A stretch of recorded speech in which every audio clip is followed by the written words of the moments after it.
Read डर और उलझन में। ये सब क्या हो रहा है ओलिविया?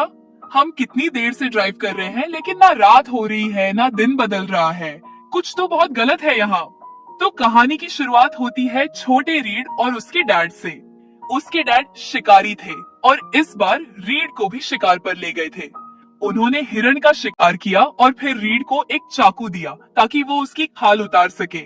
लेकिन रीड बहुत डर गया, उससे ये नहीं हो पाया। ये देखकर उसके डैड गुस्से में आ गए और उस पर चिल्लाने लगे। यहीं से सीन कट होता है और अब हमें बड़े रीड को दिखाया जाता है। आज उसकी शादी का दिन था, पूरा घर खुशियों से भरा था। शादी के बाद रीड और उसकी वाइफ लॉन्ग ड्राइव पर जाने वाले थे, जिसके लिए उसके डैड ने पहले से तैयारी कर रखी थी। उन्होंने गाड़ी में कुछ ऐसा सामान रखा जो सिर्फ इमरजेंसी के लिए था।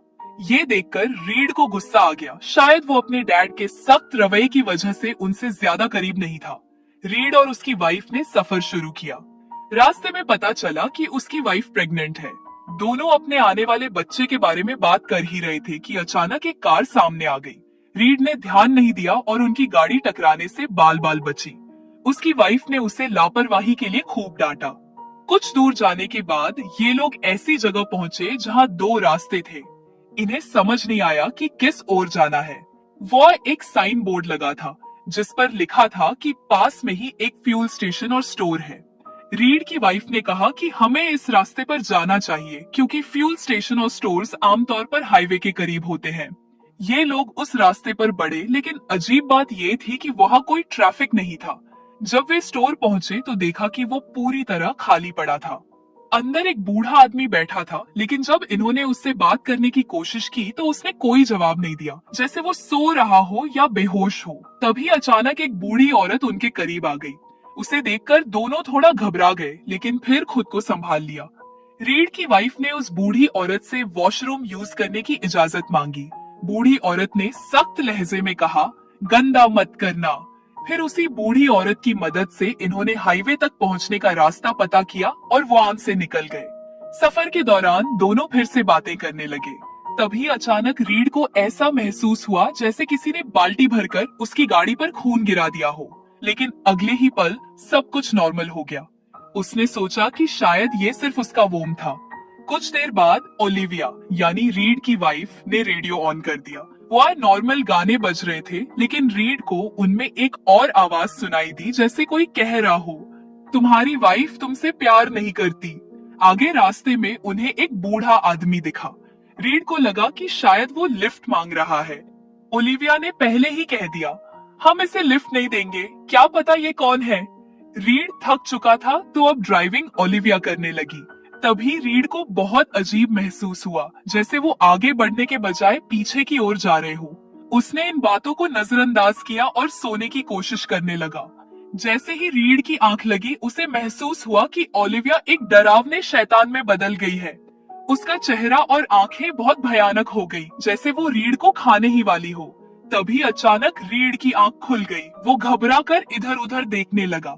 इस सड़क पर आते ही अजीब अजीब चीजें होने लगी थी, और सबसे ज्यादा उसके साथ। वो समझ नहीं पा रहा था कि ये सब क्यों हो रहा है। ओलिविया ड्राइव कर रही थी, लेकिन उसने अब तक मीटर नहीं देखा था। जब रीड ने मीटर पर नजर डाली तो देखा कि टैंक लगभग खाली हो चुका था। ऐसा तो तभी हो सकता था जब ये कई घंटे से लगातार ड्राइव कर रहे हो। ओलिविया ने हैरानी से कहा, मुझे तो लगा हम बस कुछ ही मिनट से ड्राइव कर रहे हैं। रीड का दिमाग घूम गया। कुछ तो गड़बड़ है। Time loop. वो समझ गया कि वो बहुत देर से एक ही चीज दोहरा रहे हैं, लेकिन उन्हें इसका एहसास तक नहीं हो रहा। अब ओलिविया को भी यकीन करना पड़ा। ओलिविया का सिर घूमने लगा, उसे अजीब महसूस होने लगा। रीड ने उसकी मदद करने के लिए गाड़ी के पीछे कुछ लेने की कोशिश की। तभी ओलिविया को गाड़ी पर खून नजर आया। अगले ही पल उसे सड़क पर एक खून से लथपथ लड़की दिखी। डर के मारे उसने तेजी से गाड़ी भगा दी। रीड ने चौंक कर पूछा, ये क्या कर रही हो? तब ओलिविया ने डरते हुए सब कुछ बता दिया। बात करते करते वे फिर उसी बम्पर के पास पहुंच गए जहां से वो निकले थे। अब तो दोनों का दिमाग चकरा गया। रीड ने ध्यान दिया कि वो कई घंटे से सफर कर रहे हैं, लेकिन अभी तक शाम से रात नहीं हुई। जैसे ही दोनों गाड़ी से बाहर निकले, अचानक चारों तरफ घना अंधेरा छा गया। एक पल में ही रात हो गई। तभी ओलिविया की नजर पास के पेड़ पर पड़ी। वहाँ एक आदमी की लाश लटकी थी। उसका शरीर ऐसे उधेड़ा गया था जैसे किसी ने उसे खा लिया हो। इससे पहले कि वो कुछ समझ पाते, अचानक एक अजनबी आदमी जिसने मास्क पहना था उन पर हमला कर देता है। दोनों घबराकर जान बचाने के लिए दौड़ते हैं और गाड़ी में बैठकर भागने की कोशिश करते हैं। डर के मारे रीड गाड़ी को आगे बढ़ाने के बजाय बैक ड्राइव करने लगता है।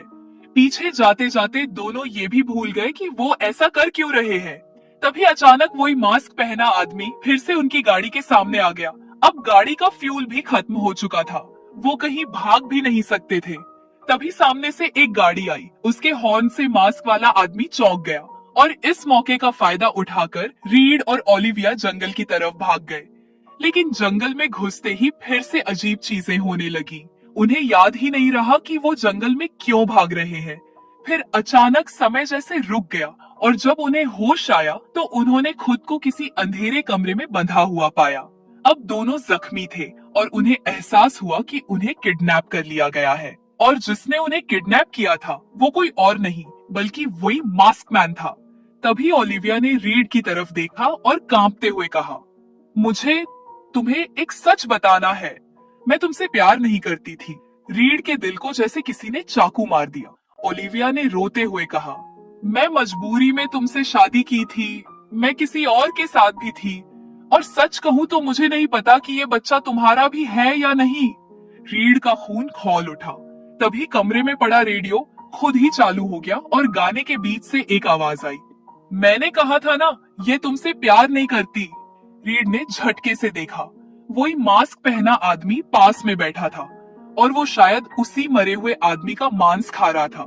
अब उसकी नजरें रीड और ओलिविया पर थीं, लेकिन इससे पहले कि वो हमला करता, अचानक कोई पीछे से आया और उसके सिर पर जोरदार वार कर दिया। मास्क मैन बेहोश होकर गिर पड़ा। रीड और ओलिविया ने देखा कि ये वही बूढ़ा आदमी था जिसे उन्होंने पहले स्टोर पर देखा था, वही जो उन्हें इस जगह पर आने से रोक रहा था। रीड ने हड़बड़ाकर पूछा, ये सब क्या है, हम कहाँ हैं? बूढ़े आदमी ने गहरी सांस ली और कहा, ये जगह श्रापित है, यह सब कुछ एक टाइम लूप में फंसा हुआ है। ना समय आगे बढ़ता है, ना कोई यहाँ से बचकर निकल पाता है और जितनी देर तुम यहाँ रहोगे उतना ही अपना अतीत भूलते जाओगे, जैसे मैं भूल चुका हूँ। ये कहानी कुछ सालों से एक ही जगह पर फंसे एक आदमी की है जिसे याद भी नहीं कि वो कितने वक्त से यहाँ है।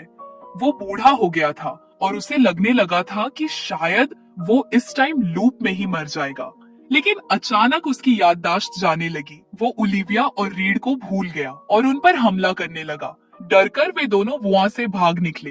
भागते भागते सुबह हो गई, लेकिन रीड ओलिविया से नाराज था।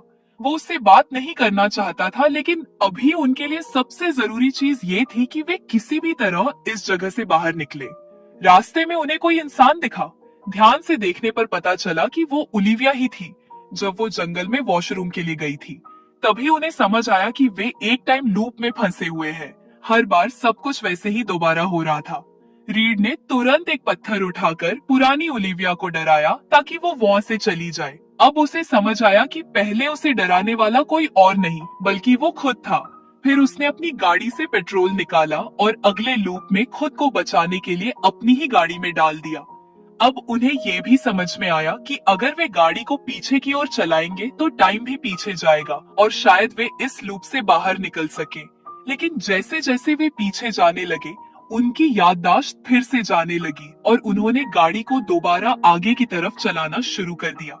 तभी उन्होंने देखा कि किसी नकाब पहने आदमी ने नए लूप में आने वाले रीड और ओलिविया पर हमला कर दिया था। रीड और ओलिविया ने अपनी गाड़ी का हॉर्न बजाकर उस नकाबपोश का ध्यान भटकाया। ओलिविया ने गाड़ी में पीछे देखा तो एक चाकू रखा था। उसे लगा कि शायद रीड उसे मारने के लिए चाकू लेकर आया था, क्योंकि अब उसे ओलिविया की सच्चाई पता चल चुकी थी। डर के मारे उसने वही चाकू उठाया और रीड को गाड़ी से बाहर निकाल दिया। रीड बार बार उसे समझाने की कोशिश करता रहा, रुको, ऐसा कुछ नहीं है जैसा तुम सोच रही हो, बाहर खतरा है। लेकिन ओलिविया ने उसकी एक नहीं सुनी। जैसे ही रीड गाड़ी से बाहर निकला, उस पर किसी ने हमला कर दिया। लेकिन ये देखकर ओलिविया हैरान रह गई कि जो मास्क पहने आदमी उन पर हमला कर रहा था वो कोई और नहीं बल्कि खुद ओलिविया का ही फ्यूचर वर्जन था। वही जिसने इन्हें किडनैप किया था और वही जो इंसानों का गोश्त खा रही थी। अब ओलिविया का दिमाग खराब हो चुका था। वो जल्दी से गाड़ी में बैठ गई। रीड भी किसी तरह बचकर गाड़ी में आया और दोनों ने तेजी से गाड़ी को बैक ड्राइव करना शुरू कर दिया। जैसे जैसे वे पीछे जाने लगे, वक्त तेजी से बदलने लगा। दिन और रात ऐसे बदल रहे थे जैसे कोई लाइट ऑन ऑफ कर रहा हो। फिर वे उसी रास्ते पर पहुंचे जहां से उन्होंने ये सफर शुरू किया था। सब कुछ ठीक हो गया, लेकिन बहुत देर हो चुकी थी। रीड ने फोन देखा तो फैमिली और दोस्तों के बहुत सारे मैसेज आए हुए थे। उसे समझ आया कि वो इस जगह पर बहुत लंबा अरसा बिता चुका था, लेकिन अब ओलिविया मर चुकी थी और उसका बच्चा भी। अब इस जिंदगी में कुछ बचा नहीं था। वो गाड़ी से उतारा और उसी रास्ते पर चल पड़ा जिससे वो बड़ी मुश्किल से बाहर निकला था। और तब उसे एहसास हुआ, यही तो वो बूढ़ा आदमी था जिसने शुरू में उसे यहाँ आने से रोका था। अचानक जंगल में उसे एक छोटी बच्ची दिखी जिसकी शक्ल हूबहू उसी से मिल रही थी। उसने समझ लिया कि ये उसकी ही बेटी थी जिसे शायद ओलिविया के किसी वर्जन ने जन्म दिया होगा, और अब वो भी इसी जंगल में फंसी थी। बच्ची के पास रीड और ओलिविया की एक तस्वीर थी। रीड ने तस्वीर को गले लगाया, रो पड़ा और कहानी यही खत्म हो गई।